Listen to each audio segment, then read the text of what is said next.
সংবিধান থেকে রাষ্ট্রধর্ম ইসলামকে তুলে দেওয়ার সূক্ষ্ম পরিকল্পনা এখানে করা হয়েছে। 23 পৃষ্ঠায় বলা হয়েছে 3 মাসের মধ্যে গর্ভপাতের বৈধতা দিতে হবে এবং সন্তানের জন্ম নিবন্ধনের ক্ষেত্রে পিতার নামের প্রয়োজনীয়তা বন্ধ রাখতে হবে। 105 পৃষ্ঠায় বলা হয়েছে শরীর আবার সিদ্ধান্ত আমার। 26 পৃষ্ঠায় বলা হয়েছে ধর্মীয় নীতি নারী অধিকার প্রতিষ্ঠার পথে বাধা।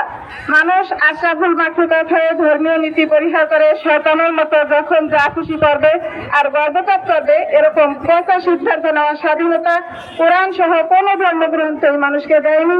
এটা সম্পূর্ণ হারাম।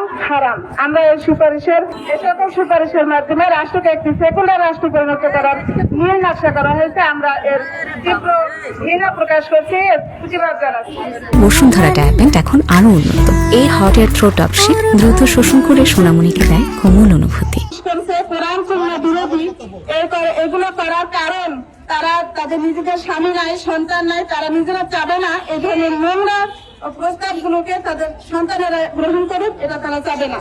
এরা নাস্তিকবাদী, এরা কোরআন সুন্নাহ বিরোধী। আমরা এর তীব্র প্রতিবাদ জানাচ্ছি এবং ঘৃণাভরে প্রত্যাখ্যান করছি। সুন্নাহ মহিলা ফোরামের পক্ষ থেকে আমরা ঘৃণাভরে প্রত্যাখ্যান করছি।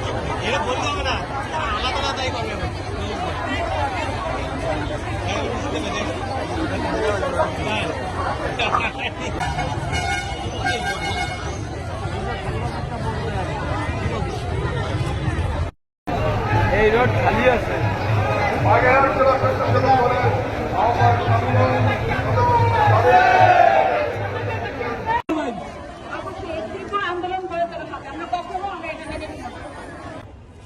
আমরা নারী পুরুষের সাংঘর্ষিক সমাজ চাই না, চাই নারী পুরুষের সহযোগিতামূলক সমাজ।